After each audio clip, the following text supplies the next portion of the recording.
항상 신앙생활이란 것은 그냥 쉽게 하는 것이 아니라 대가를 치러야 합니다. 우리가 직장에서도 일할 때 대가를 치러야 그에 대한 값을 받듯이 모든 것은 대가가 필요하다는 것입니다. 오늘도 보면 욥이라는 사람이 나옵니다. 이 사람은 신앙의 대가를 치르고 살았던 사람입니다. 그래서 누구보다도 도덕적이었고 누구보다도 신앙적이었고 의로웠던 사람이 바로 욥이었습니다. 그래서 그에게는 흠을 찾아볼 수 없었다, 그렇게 말하고 있습니다. 그렇기에 그의 신앙과 삶은 사람들에게도 인정을 받았고 또 하나님께서도 그를 인정했습니다. 특히 본문에도 보면 욥은 온전하여 정직하며 하나님을 경외하여 악에서 떠난 자였더라, 그렇게 표현하고 있습니다. 그러면 우리 욥에 대해서 살펴보면서 어떤 삶을 살았을까, 어떤 아름다운 신앙의 모습이 있었을까, 어떠한 인격이 있었을까, 그리고 이 좋은 면들을 본받는 우리 성도들 되시기를 주의 이름으로 축복합니다. 그러면 첫 번째로 욥의 신앙은 어떠한 신앙의 사람이었는가? 좋은 성품의 소유자였다, 그렇게 말합니다. 욥은 신앙도 좋았지만 더불어 좋은 성품을 가지고 있었던 사람이었습니다. 그래서 본문 1절에 이렇게 말합니다. 우스 땅에 욥이라 불리는 사람이 있었는데 그 사람은 온전하고 정직하여 하나님을 경외하며 악에서 떠난 자더라, 그렇게 표현하고 있습니다. 온전하다, 정직하다, 그렇게 말합니다. 여기서 온전하다는 뜻은 무엇인가? 도덕적으로 흠이 없거나 완전하다, 그런 뜻입니다. 도덕적으로 흠이 없다는 것, 사람들이 봐도 참 제대로 됐다, 바르다, 이렇게 말할 수 있는 사람이었다는 것입니다. 그래서 그는 흔히 우리가 말하는 법 없이도 살 수 있는 사람, 그렇게 표현할 수 있는 사람이었습니다. 그런 사람이 바로 욥이었다는 것입니다. 또 욥에 대해서는 정직하다고 말합니다. 이 정직하다는 것은 곱고 좌우로 치우치지 아니하다, 이런 뜻이 있습니다. 곧아서 딱 하나님이 기뻐하시는 그 일만 행하며 그 일만 감당하며 살아갔던 사람이었다는 것을 우리에게 말해주고 있습니다. 그래서 욥에 대해서 사람의 입장에서 말해본다면 바르고 정직하여 법 없이도 정직하게 살 수 있는 그런 사람이다, 이렇게 말할 수가 있습니다. 그러면 욥은 어디서부터 이런 정직이 나오게 되었습니까?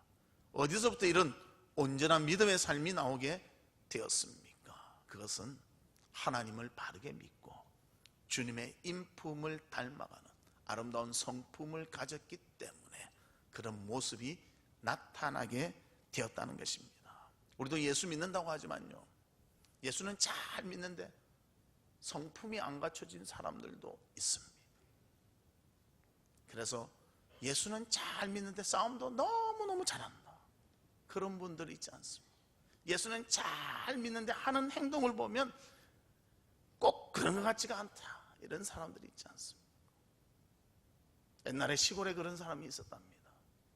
새벽에 열심히 와서 하나님께 예배드리고 가면서 남의 집에 호박이 열리면 딱 따서 아침에 반찬을 만드는, 그 다음 딱 가다가 수세미가 있으면 딱 뜯어가지고 말려서 수세미로써, 아무리 예수 잘 믿어도요, 도덕적으로 그런 모습을 보면요 인정하지 않는다는 거예요. 또 우리 현대인들도 그렇지 않습니까? 예수 잘 믿고 참 옷도 쫙 빼입고 멋지게 예배 드리고 가는데 가다가 주차 문제 걸리고 차 막 이래 막히고 하면 막 성질을 내고, 그럴 때 그의 인품이 나타나게 되는 것입니다.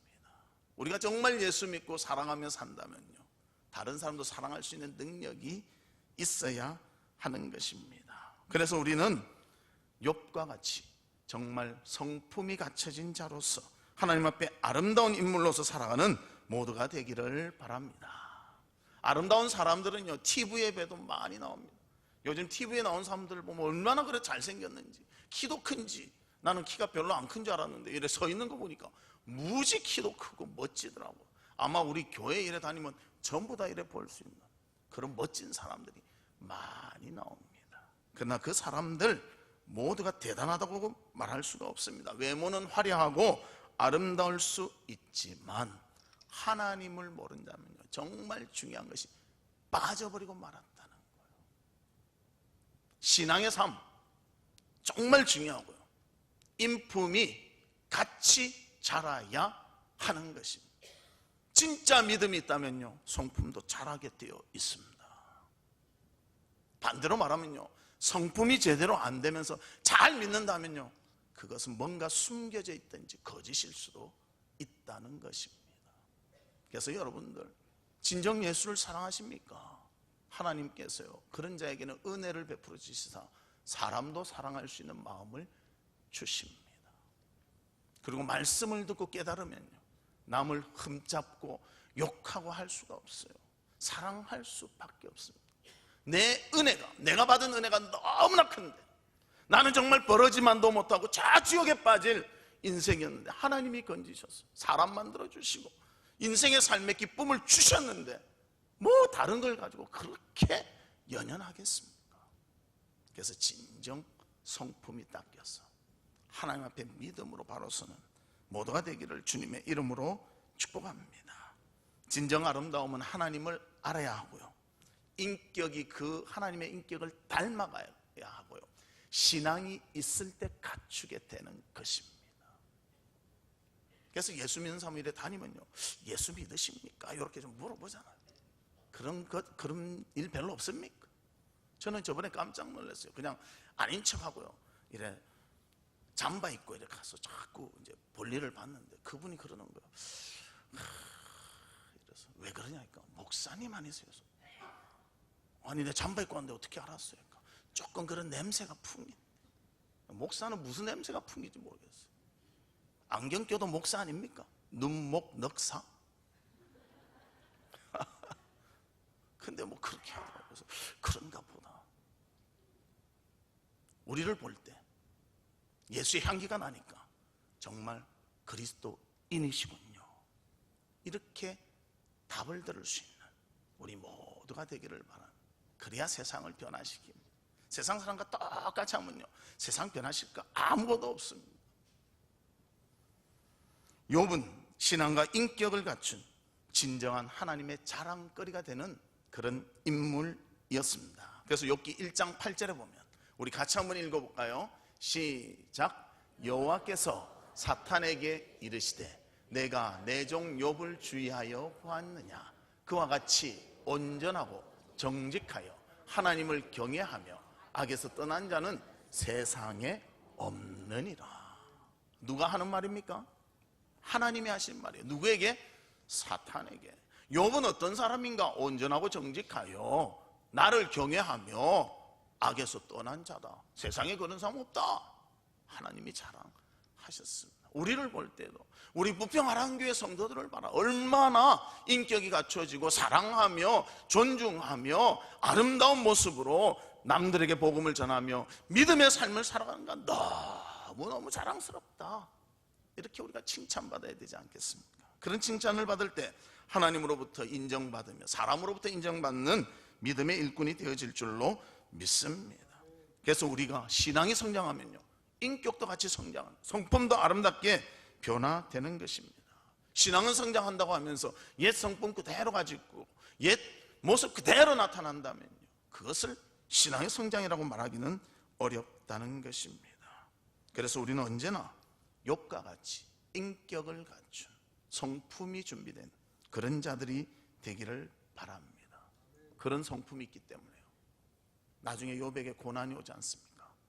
너무나 극심한 아픔이 오지 않습니까? 그러나 그 가운데서도 신앙이 흔들리지 아니하고 끝까지 하나님을 신뢰하며 끝까지 믿음으로 승리할 수 있었다는 것입니다. 성품이 준비되어 있고 갖춰져 있으니까 어려움이 와도 이기죠. 어려움이 와서 그때 갖춰지는 것이 아니라는 것입니다. 그래서 평소에 하나님을 만나며 하나님의 뜻 가운데 살아가는 우리 성도들 되시기를 바랍니다. 미국의 유명한 복음 전도자 무디 목사님이 동료들에게 물었습니다. 요즘 저는 인격의 실체에 관심이 많습니다. 그냥 얼굴만 봐서는 도저히 모르겠거든요. 도대체 인격의 본래 모습은 어떤 것일까요? 하고 이제 무디 목사님이 자꾸 물으니까 무디 목사님을 잘 모르던 동료들이 반문하여 물었습니다. 우리도 잘 모르겠는데 과연 어떤 것이 인격이 되어지는 것입니까? 그때 무디 목사가 말했다는 것입니다. 제가 알기로는 평소에 그 모습을 보면 잘 알 수 없지만 아무도 보지 않는 곳에서도 그의 바른 자세를 가지고 살아간다면 그 사람이 진짜 인격자가 아닐까요? 이렇게 말했다는 거예요.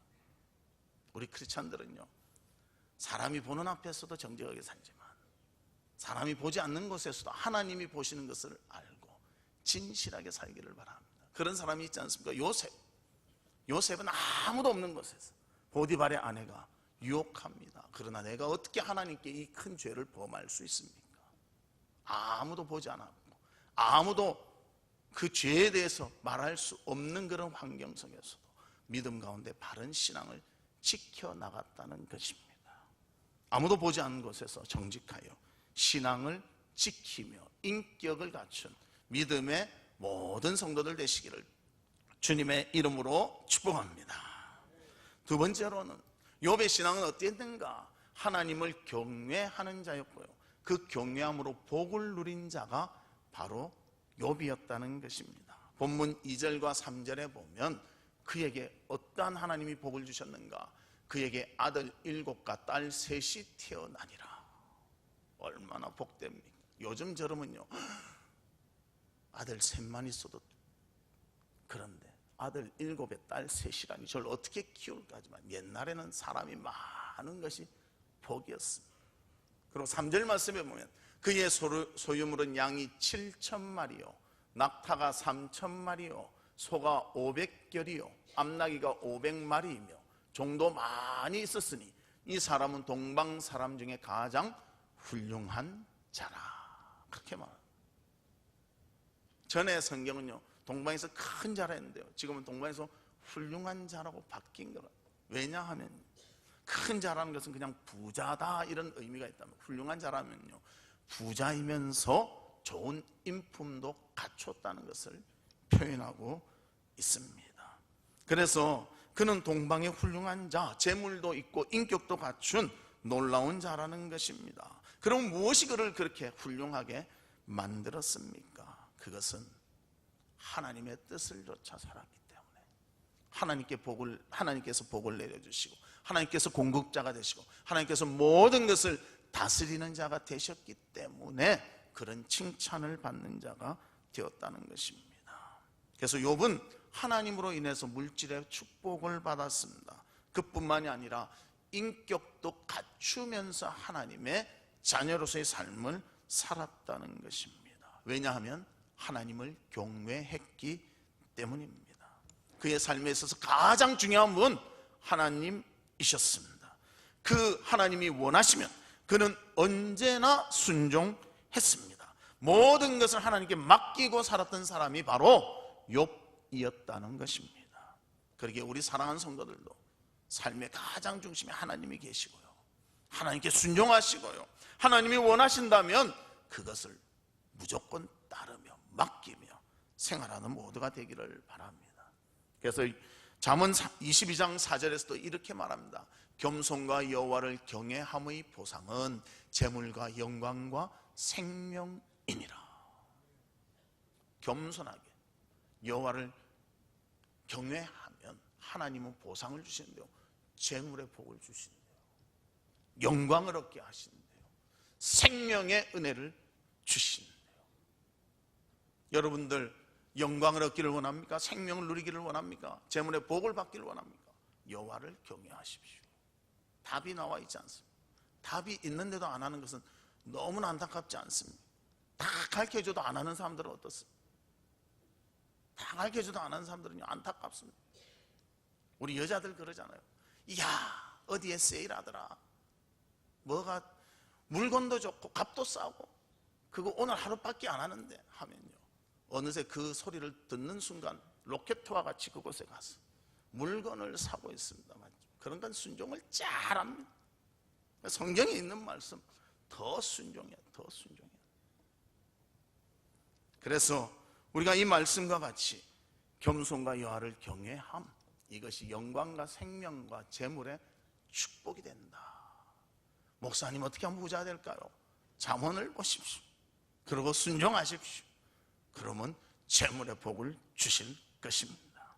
또 열왕기상 8장 40절에 보면 솔로몬의 이야기가 나옵니다. 솔로몬은 얼마나 부자의 삶을 살았습니다. 욥보다도 더 부자였습니다. 솔로몬의 나라에는요, 굴러다니는 돌멩이 같은 것이 뭐라고요? 대답 아무도 안 하십니다. 은이 굴러다니는 돌멩이 같이 많았대요. 얼마나 부자였으면 발로 툭 차면 은이 차였다는 거예요. 얼마나 부자입니까? 그런 솔로몬, 하나님이 어떻게 해서 물질의 복을 주셨는가? 솔로몬의 기도가 나오는데 이렇게 합니다. 열왕기상 8장 40절에 그리하시면 그들이 주께서 우리 조상들에게 주신 땅에서 사는 동안에 항상 주를 경외하리이다. 저는 하나님 경외하며 살겠습니다. 주님 말씀대로 순종하며 살겠습니다. 하나님이 원하신다면 언제나 주의 뜻에 따르겠습니다. 하나님을 경외합니다. 그러니까 하나님이 복을 주셨잖아요. 그에게 지혜도 주셨고요, 재판을 잘 할 수 있는 그 백성들을 정확히 재판할 수 있는 지혜를 달라니까 지혜만 주신 것이 아니라 무엇을 더불어 주셨어요? 재물의 복도 주셨어요. 얼마나 복이 많은지. 발에 툭툭 차 있는 게 뭐라고요? 은이래요. 솔로몬 시대에 살았으면 괜찮죠. 길 가다 주스면 은덩어리 아닙니까? 지금도 길바닥에 은을 확 뿌려놓으면요, 발로 차고 안 갈 겁니다. 전부 죽는다고. 막 이만한 보따리 하나 들고 가서 집어들 거예요. 우리 교회에 은을 확 뿌려놓으면요, 이 자리 꽉 찰 겁니다. 자리가 안 차가지고 1시간 앉아있는 사람은 이 강대상에 은을 쫙 뿌려놓고 성창순으로 집어가도 됩니다. 온갖 사람 다 올 겁니다. 근데 이 무보다도 더 귀중한 것은 하나님을 경외하는 거예요. 그 근본을 알면 그것을 찾아가면 하나님께서 복 주시는 길을 알지 않겠습니까? 그래서 솔로몬 정말 하나님의 뜻대로 살았기 때문에 주께서 놀라운 복을 누리는 자가 되었다는 것입니다. 그래서 욥은 성품도 좋았지만 하나님을 경외함으로 놀라운 물질의 복과 하나님의 영광을 맛보는 믿음의 삶을 살았습니다. 그런 욥에게도 하나님은 고난을 주셨다는 거예요. 어려움을 주셨다는 거예요. 감당할 수 있는 믿음이 있으니까. 그것이 하나님께서 주시는 놀라운 우리의 삶의 모습이라는 것이죠. 여러분들 다 예수 믿으면 고난도 없고 모든 거 싹 피해가고 모든 게 잘 되고 형통하고 이것만 많이 바라잖아요. 그러나 더불어 고난도 있다는 것입니다. 감당할 능력이 있다면요, 그 고난은 다른 모습으로 오는 하나님의 축복이라는 것입니다. 매일매일 편하면요, 기도 안 합니다. 매일매일 편하면 말씀도 잘 안 읽습니다. 뭐 다 잘 되는데 뭘 말씀도 읽고 기도도 하고 뭐 그러겠습니까? 그러나 어려움이 있을 때요, 하나님을 찾게 되고, 어려움이 있을 때 말씀 가운데 위로를 받고, 어려움이 있는데 더욱더 우리는 열정을 갖고 집중하게 되는 것입니다. 그런 욥에게 하나님이 고난을 주셨습니다. 어떤 고난입니까? 하루아침에 7남 3녀의 자녀가 한꺼번에 죽었습니다. 여러분, 이런 일을 당하면 어떻게 하겠습니까? 자녀가 몇 분이십니까? 10명이신 분 여기 아무도 없으시죠? 손자까지 합해서 10명이신 분 있으십니까? 좀 있으시겠죠, 10명 되는 분은. 근데 싹 없어졌어. 하루에 싹 죽었어. 어떻게 감당하겠습니까? 저는 감당 못할 것 같아요. 하나만 없어져도 감당 못할 것 같아요. 근데 다 없어졌습니다. 한 번에 다 없어졌습니다. 그의 재산 모든 거 하나님이 싹 빼앗아가셨습니다.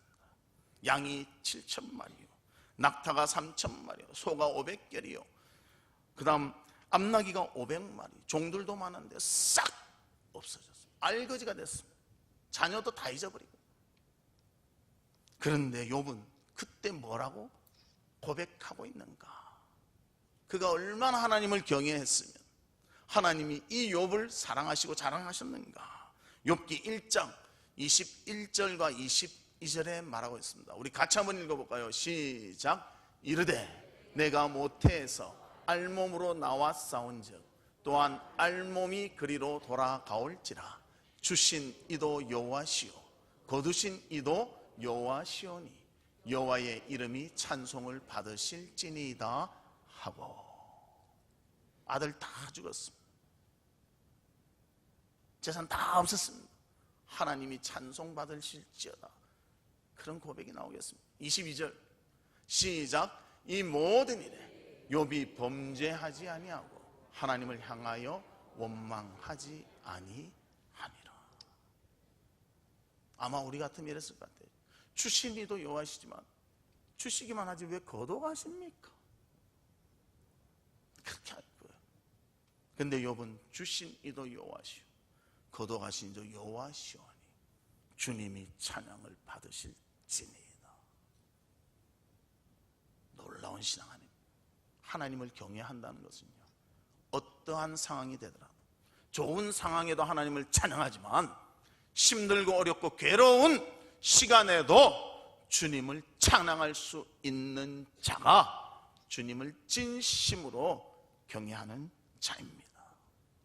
우리는 잘 될 때는 하나님의 은혜라고 기뻐하며 즐거워하며 박수칩니다.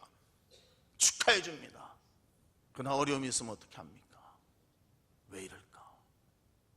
그때는 하나님보다도요, 내 탓을 많이 할 때도 있죠. 남의 탓을 많이 할 때도 있고, 원망하고 불평할 때가 얼마나 많습니까? 그러나 이 모든 것 하나님이 이루어 주심을 믿고 모든 것을 감사하며 하나님의 뜻에 맡길 수 있는, 하나님을 진심으로 경외할 수 있는 우리 성도들이 되시기를 주의 이름으로 축복합니다.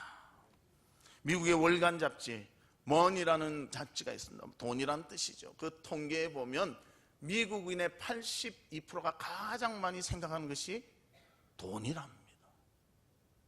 한국 사람도 좀 비슷하겠죠. 82%가 안 되든지 뭐 비슷할 퍼센테이지 아니겠습니까? 그 다음에 동시에 미국인이 53%가 최고로 걱정한 것도 돈이라고 합니다. 즉 뭔가 하면요, 돈이 사람의 생각과 삶을 좌우한다는 것이죠. 그래서 우리가 물질이 많으면 부자라서 좋겠다 하지만요, 많아질수록 뭐가 많아질까요? 걱정도 많아지는 거예요. 제 친구 중에 대단히 부자인 친구가 있었습니다. 그 친구 집에는요, 저희 어릴 때는 이래 담벼락에 도둑 오지 말라고 할 때 병 깨서 이래 꼽아놨거든요. 기억나십니까? 요즘은 새콤이 하지만 옛날엔 병 꼽아놨어. 근데 그 시절에 그 집에는 새콤이 있었다니까. 그 집에 가면요, 너무 황송해서 못 다니겠어요. 그래도 제가 친구라 해서 좀 몇 번 놀러 갔는데요, 그 집 갈 때마다 야, 정말 부자구나, 이런 집도 있구나, 이런 것을 느꼈습니다. 근데 그 집안이요, 돈 때문에 매일 싸우는 거예요. 그 친구도 그럽니다. 와, 우리 아버지는 왜 그러냐니까, 용돈을 적게 줘서 얼마 받았는데 우리가 상상하는 거 10배를 받습니다. 그러면서 적게 준다고 화내고 있습니다. 그래서 난 그럽니다. 하루만 저 집 아들 됐어, 용돈 받는 날 하루만 갔으면 좋겠는데. 그런데 그래요, 만족을 못해요. 돈이 있으면 만족될 것 같지만요, 그것이 근심거리가 되고 싸움거리가 된다는 것이죠. 가난한 초가집에 사는 사람, 그런 사람은요, 뭐 이래 재산 분쟁이래 싸우지 않습니다. 재벌들 보십시오. 그 돈 때문에 서로 뜯고 죽이고 살리고, 예? 형제가 형제를 막 죽이는 일들이 막 나타납니다. 돈 때문에 그렇다는 것입니다. 그러나 하나님을 경외하면요, 인격이 갖춰져 있으면요, 하나님이 거기에 물질의 복을 주신대요. 그리고 그 물질을 받은 사람은 얼마나 멋지게 살겠습니까? 거둬가셔도 주신 분이 여호와시오, 거두시는 자도 여호와십니다. 하나님 찬양 받으세요. 이런 멋진 모습이 나오게 되는 거예요. 다 하나님의 소유임을 인정하기 때문에 나오는 신앙의 모습이라는 것입니다. 그래서 우리는 물질에 관심을 두는 것보다도 하나님을 경외함으로 하나님이 주시는 부수적인 은혜로서의 누리고 사는 기쁨이 있기를 바랍니다. 문호 톨스토이, 우리 톨스토이 다 알지 않습니까? 톨스토이가 어느 날 거지의 구걸을 받았습니다. 거지가 한 푼 주십시오. 그래서 톨스토이가 주려고 주머니를 딱 넣으니까 여기도 돈이 없네, 여기도 돈이 없네, 다 넣어봐도 돈이 없는 거예요. 아이고 이거 어떻게 하나? 그래서 거지에게 이렇게 말했다고 합니다. 형제여, 미안하구려. 마침 한 푼 가진 것이 없으니 정말 미안합니다. 그러니까 거지가 표정이 싹 밝아지는 거예요. 이게 웬일인가? 주는 것도 없는데 표정이 밝아지냐? 그러니까 거지가 이렇게 말했다고 합니다. 돈이 문제입니까? 저는 선생님으로부터 훨씬 더 값진 것을 받았습니다. 선생님은 저를 형제라고 불러주시지 않았습니까? 전부 다 저는 거지로 생각하고 돈 한 푼 딱 던져주고 갔는데 선생님 저를 형제로 불러주셔서 너무나 감사합니다. 사람은 돈을 너무나 중요시 여깁니다. 그러나 돈보다도 더 중요한 것은 자신을 존중해 줄 때 더 좋아한다는 것입니다. 그래서 우리 성도들 간에 서로 존중하고 사랑하시기를 바랍니다. 그게 돈 받는 것보다 훨씬 좋습니다. 그것보다 돈을 더 좋아하면요, 그는 좀 한번 자신을 점검해 봐야 될 것 같습니다. 돈이 그래 좋은 것 같지만요, 돈은 좋은 게 아니라 일만 악의 뿌리가 된다고 성경은 말해주고 있습니다. 그래서 언제나 하나님을 경외하고 그로 인해서 하나님의 복을 받고 하나님의 기쁨을 나눌 수 있는 우리 성도님들 되시기를 주님의 이름으로 축복합니다. 그러면 세 번째로 욥의 신앙은 어떤 모습을 보여주는가? 가정을 화목으로 이끈 자라는 것을 보여주고 있습니다. 욥은 자신의 신앙생활도 철저히 했지만 자신의 자녀들의 신앙도 점검하며 바르게 살도록 지도하며 기도했던 사람이었습니다. 그래서 본문 4절과 5절에 보면 이렇게 말합니다. 그의 아들들이 자기 생일에 각각 자기의 집에서 잔치를 베풀고 그의 누이 3명도 청하여 함께 먹고 마시더라. 그들이 차례대로 잔치를 끝내면 욥이 그들을 불러다가 성결하게 하되 아침에 일어나 그들의 명수대로 번제를 드렸으니 이는 욥이 말하기를 혹시 내 아들들이 죄를 범하여 마음으로 하나님을 욕되게 하였을까 함이라. 욥의 행위가 항상 이러하였더라. 자녀들이 모여서 생일잔치를 하고 혹시 그 중에 하나님을 잘못 섬기고 경홀히 여긴 것이 있는 것이 아닌가 하고 그것을 위해서 하나님 앞에 제단을 쌓았더라. 하나님 존중하는 삶 누가 보았을 것 같습니까? 자녀들이 보고 비웠을 것 아닙니까? 하나님을 위해서 사는 모습들 자녀들이 보았다. 그 신앙을 담기를 간절히 원했다는 것이. 우리도 가정에서 우리 엄마 아빠를 보면 정말 예수 믿어야 되겠다 이렇게 본을 보여야 되는 거예요. 근데 교회 오면 정말 근엄하고 할렐루야 아멘 그래야 하는데 집에 가서 이놈아 그러면 애들이 그럽니다. 우리 엄마는 교회에 있을 때가 제일 아름다워. 우리 아빠는 교회에 있을 때가 멋져. 집에 오면 호랭이가 돼. 집에 오면 마귀 할멈이 돼. 그러는 거예요. 제 친구 중에 그런 친구가 있었습니다. 제 친구가 갑자기 생각나네요. 저한테 그러는 거예요. 네 어머니는 어쩌냐 해서 왜 할까? 우리 어머니는 교회만 오면 천사인데 집에만 오면 바뀐단다. 그래서 바뀐 걸 한번 볼 수 있을까? 할까? 아니 네가 오면 안 바뀌고 내 혼자 있을 때만 바뀐다. 아 그래? 그랬어. 우리가 부모로서 자녀를 바르게 가르치기 위해서는 그만큼 힘들다는 거예요. 다른 사람은 자주 안 보지 않습니까? 어쩌다 한 번 보니까 교회 와서 보니까 깔끔하게 차려입고 멋지게 보일 수 있잖아요. 근데 집에서는 모든 모습 다 보지 않습니까? 집에 있는 사람들이 더 믿기가 어려운 거예요. 나의 약점을 다 보고 나의 허물까지 다 보기 때문에. 욥은 그렇게 살지 않았다는 거예요.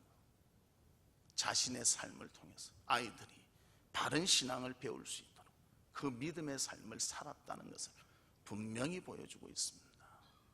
우리 사랑하는 성도들도 자녀들에게 신앙이 본이 되는 그런 삶을 사시는 모두가 되시기를 주의 이름으로 축복합니다.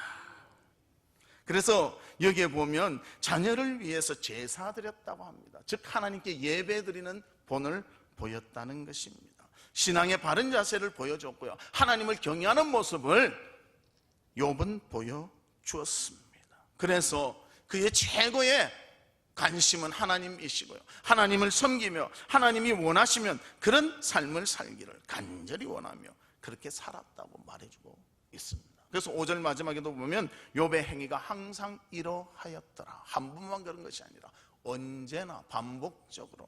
그래서 아이들을 신앙의 삶을 살도록 예배의 삶을 통해서 훈련시켰다는 것을 보여주고 있습니다. 그리고 또 자녀들을 보면요, 신앙의 체질화를 해서 살 수 있도록 자꾸만 가르치고 또 가르쳤다는 것을 보여주고 있습니다. 그래서 그가 가정을 화목하게 이끄는 길은 뭔가?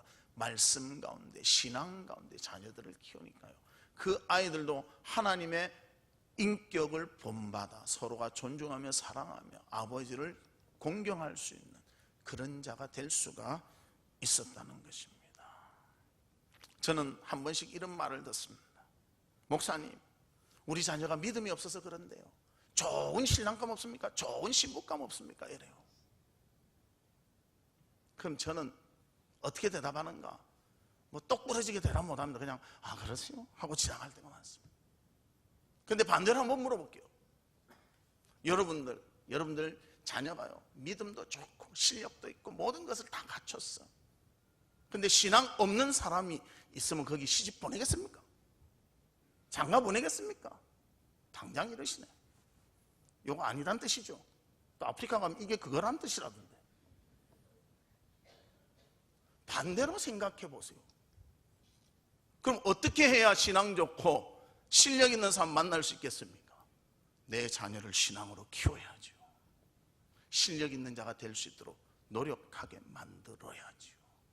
내 자녀가 갖추고 있으면요, 저절로 찾아옵니다. 근데 목사님, 우리 애는 예배도 제대로 안 드리고요, 막 그러면요, 저는 빨리 예배 드리게 만들어야 되는데, 그것이 우선인데, 예배 잘 드리는 신랑감을, 잘 드리는 신부감을, 그 신부감들도 찾는 사람은 잘 되는 사람을 찾는다는 거예요. 그래서 어릴 때부터 말씀으로 잘 키우시길 바랍니다. 벌써 커버렸으면요, 지금이라도 기도하면서 바로 성장하도록 그들에게 정말 하나님의 가치와 아름다움을 나눠줄 수 있는 우리 성도가 되시기를 바랍니다. 준비시켜야 우리도 좋은 것을 얻을 수가 있는 것입니다. 나폴레옹 군대가 적군을 통과할 때의 일이었습니다. 예수를 잘 믿는 과부가 아이들과 함께 있는데요, 나폴레옹이 이리 지나가면 모든 적군은 다 벌하기 때문에 우리가 죽을 수밖에 없구나, 어떻게 하면 우리가 혹시 여기서 벗어날 수 있을까? 그래서 그 아이들과 함께 가정 예배를 드렸다고 합니다. 그러면서 그녀는 이렇게 기도했습니다. 오 하나님, 우리 집 주위에 성벽을 쌓아 우리를 적에게서 지켜 주옵소서. 그러니까 아이들이 그 기도를 듣고 엄마는 이상한 기도를 한다, 어떻게 성벽을 우리 집에 쌓을 수 있을까? 그러면서 좀 걱정하면서 잠을 잤다고 합니다. 근데 아침에 일어나니까요, 조용하게 지나간 거예요.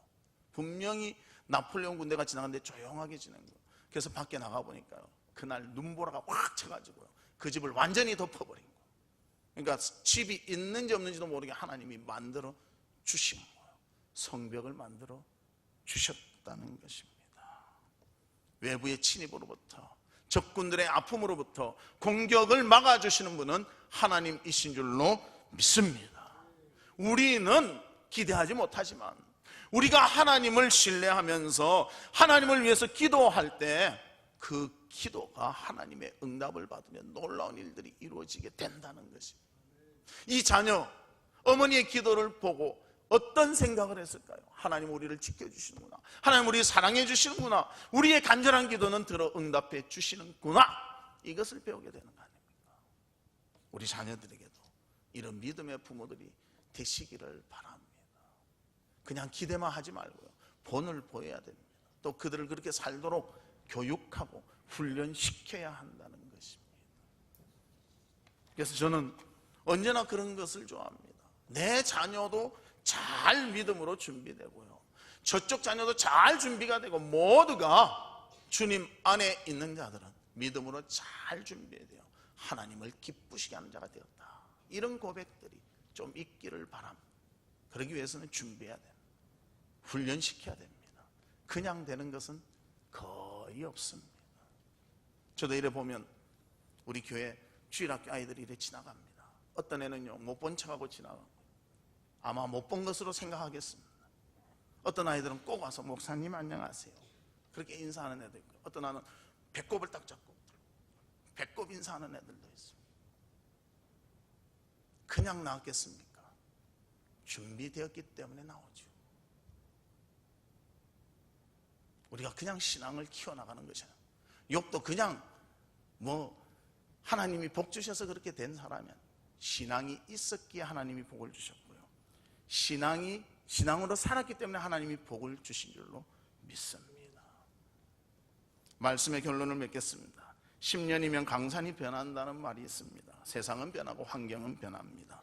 그러나 욥은 그 믿음이 변하지 아니했습니다.